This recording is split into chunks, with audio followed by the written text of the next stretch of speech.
Inspiration comes to me in a number of ways. I would say my biggest inspiration comes from my family, parents, and anyone who is following me. And I first discovered how much people inspire me when I was in the hospital shortly after my spinal cord injury.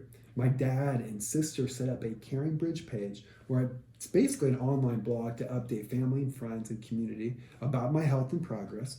And as you might imagine, I struggled processing why this happened to me. When will I get through this? How will I get through this? And when I was upset, my dad would read messages from the site. Hundreds of people wrote on the page. It was getting thousands of views. People were writing to me about how inspired they were because of my attitude and effort. I was inspiring people to not give up on their struggles and hardships, and I was blown away by the response, and it felt really good. I was helping someone else. People were counting on me to do my best, and it gave me this extra fuel to my fire. I had a chance to be a positive role model in a bigger way than ever before, and not just for strangers, but for my family and friends. This gave me an opportunity to use my pain for a purpose. I was inspired to inspire others, and I still feel that way today. And so I discovered that when we know others are counting on us, then we step up to be our best selves. You don't have to have a following to be a positive role model. The people who have had the biggest influence in my life are now celebrities.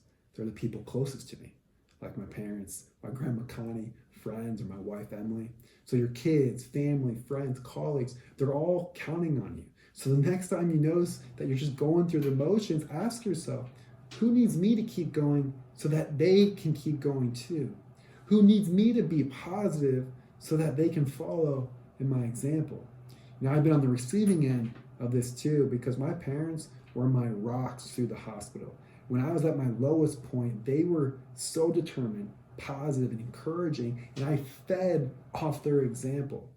But just like you can feed off positivity, you can also feed off negativity. And anytime I'm around a negative Nelly, I'm negative too. I start complaining and pointing out everything that's wrong. You are the average of the 5 closest people in your life. So are you around people who are positive or negative? Do people drag you down or bring you up? You can't control them, but you can control how you act. And you have way more influence on the people around you than what you think. So always consider who is counting on you. Take care.